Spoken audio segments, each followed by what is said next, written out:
Happy Sunday morning. Hope you're okay and welcome back. This morning I just thought, I'll just let me alter this a minute. I thought I'm making a Sunday roast, so I thought I'd just show you how I make my Yorkshire puddings. I know you probably can all make Yorkshire puddings, so if you can, just skip this bit, but I just thought you how I do it, because I think it's quite a simple way, and well, I find it easy anyway, so let's get started. To make a good Yorkshire pudding, you need to have equal quantities of flour, egg and milk. And I think a lot of people don't put enough eggs in. Well, I mean, I'm not saying you have to put a lot of eggs in, but I know I'm a Yorkshire girl and I used to watch my nana, so she never measured anything, and I tend not to measure things, when people say how much of this did you put in, and I have to say, well, about that much, it's just the way it goes. Anyway, to start off with, I always use beef dripping. I don't put a lot in because otherwise I get a little bit too greasy, but you can see in my tins I've put a little bit of beef dripping in. And I get my beef dripping, can you see, in this jar from Home Bargains in the food aisle. It's quite reasonable, and it's just handy when you're in there. So otherwise you can be searching around for beef dripping. They always seem to have it in. So you want equal quantities of milk, flour and eggs. So what I do is I use a cup. Now can you see I filled that cup already with plain flour. I didn't think I'd bother showing you that. Anyway, I filled it with plain flour. So put that in the mixer. I don't know if you can see I've got a mixer there. Sorry guys, there's a few camera issues there. You know what I'm like. Anyway, so as I said, I'll see if I can bring this over a little bit. I put a full cup of plain flour. If I've no plain flour, I use self-raising, but plain's supposedly a bit better. Then I fill the cup up again with milk. I use skim because that's all I buy, so any milk will do. I think they do say semi-skim's better, but I use that. Then you need to fill that cup up with eggs, because it's supposed to be like equal weights and everything. So there's probably a lot more eggs than what you usually put in, or what a lot of people do. So there's one egg.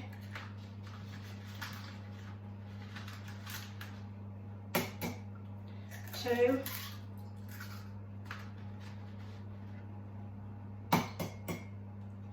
Three. Four. 5. Now it's not quite full with 5, but I do think 5 would be enough, but you could make it up to 6 because it's equal quantities, but I'm just going to put 5 in. I don't know if you can see how full it is, so I'll pour those in now. A bit of pepper, although normally I prefer white pepper. I don't know why I'm putting black pepper in. There's certain things like cauliflower cheese and Yorkshire puddings I prefer white pepper, probably because my nana always used that. And then I always put in, because I think it makes things taste, I just put in a little bit of mustard powder.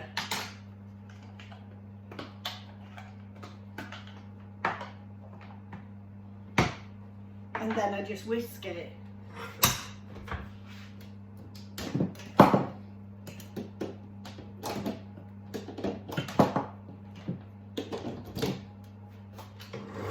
Blend it all together like that.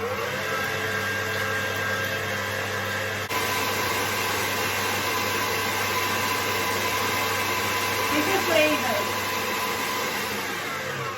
Right, it's boring for you just listening to that whisk. So then what I would do is, I don't know why, but I put a splash of vinegar in. A squirt of vinegar in.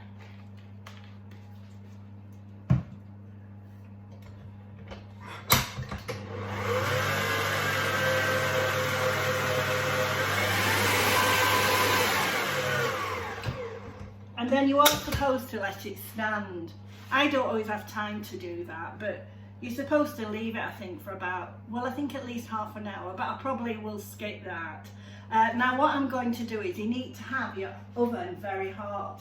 So I've got mine at about, it's not quite up there yet, I put it on about 230. So I'll put these in the oven for now.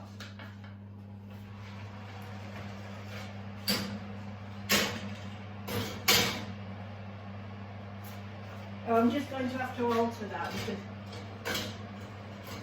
one of my shelves in the oven's a bit skewy. So I'm just going to have to adjust that. So I'll come back to you when I'm putting them in the oven. I'm back. Now the oven's heated up and I've poured the mixture into a jug. I haven't really given it time to rest, but I suggest you do. Now you're going to think I'm absolutely ridiculous, but when I open the oven, I've just tried it and the smoke gets in my eyes because it's really hot. Because you have to put the oven on such a hot setting. See if I can turn. So I've put these on, I don't know if they'll make it any different. Right, I put it in a jug and I try and pour it in while it's in the oven. I'll probably have to have my eyes shut because it makes my eyes.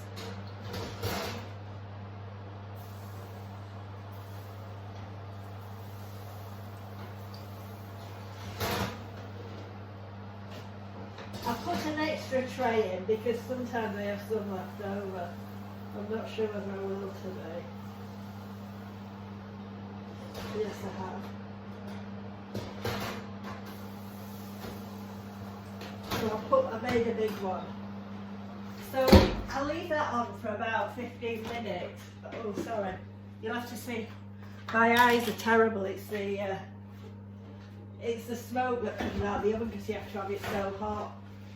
I'll have tender eyes now because I put some mascara on this morning.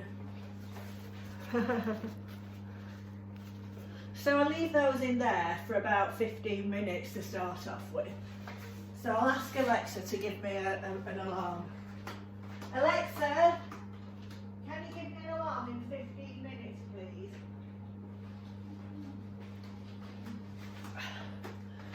So I'll probably come back to you in 15 minutes. I just wanted to look at my eyes.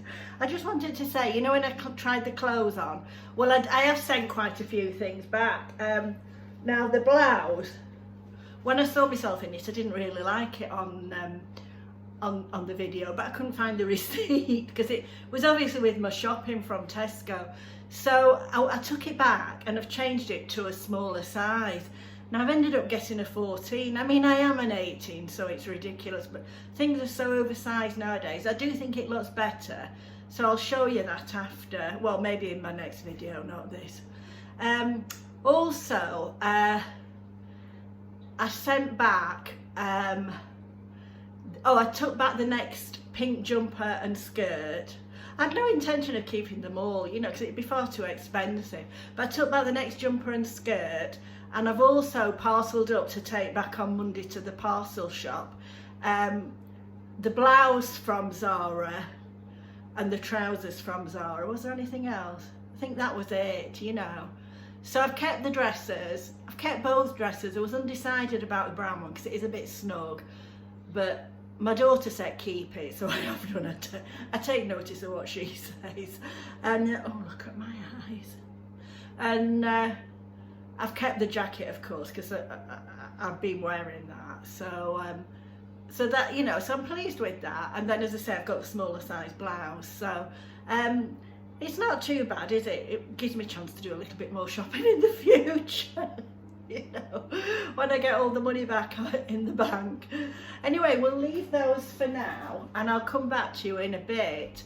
I'm going to make a cauliflower cheese as well, so I'll prepare that. I won't show you how I do it. I mean, I'm just going to chop up the cauliflower, wash it and put it in the microwave. I usually put it in the microwave for about 15 minutes. If I've got a lemon, I put a bit of lemon in with it with some water.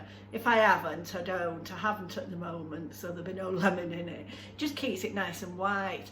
And then I make a cheese sauce.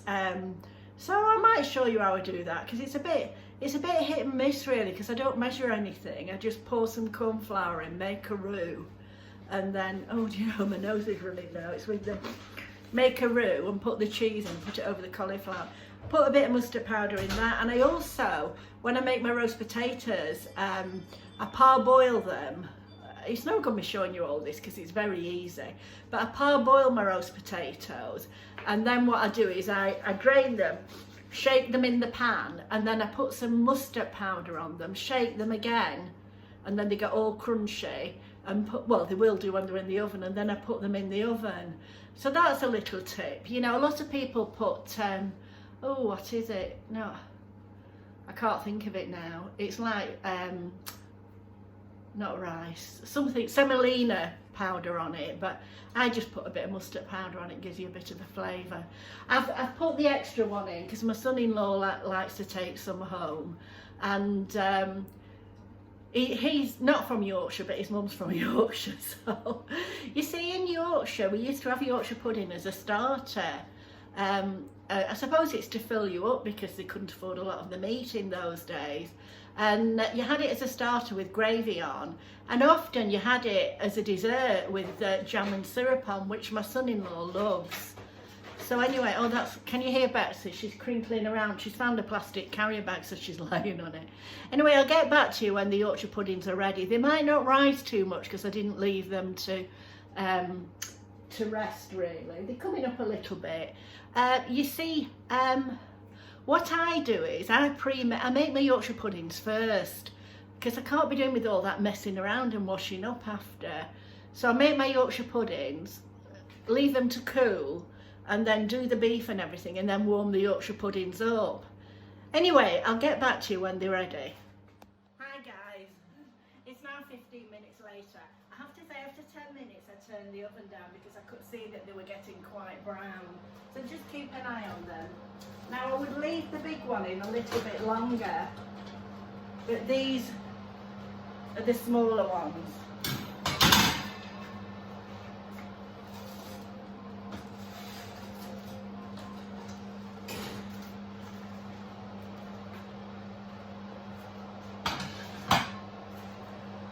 So I'm going to leave this big one in just a little bit longer. Can you see? Just a few minutes. So let's see if you can see these now. Oh, that's Alexa.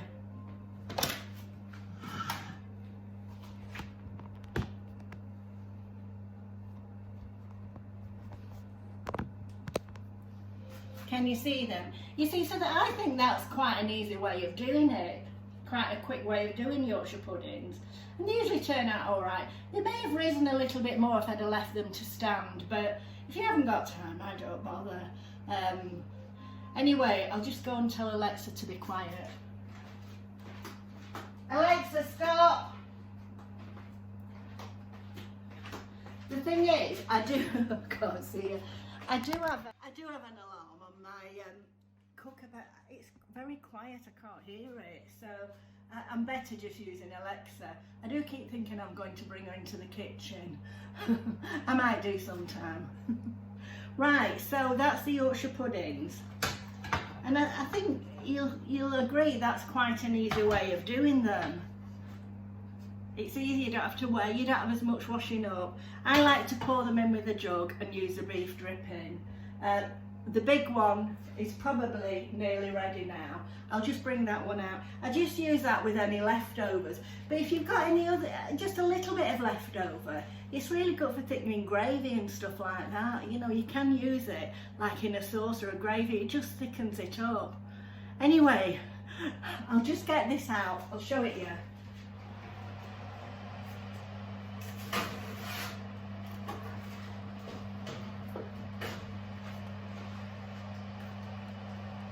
A little bit done on that side, but that'll just my son-in-law will be taking that home with him. I think he'll be cutting it up and having it either with jam or syrup, or he'll probably take extra food home and have it with his takeaways. Okay, I'll just leave that for now.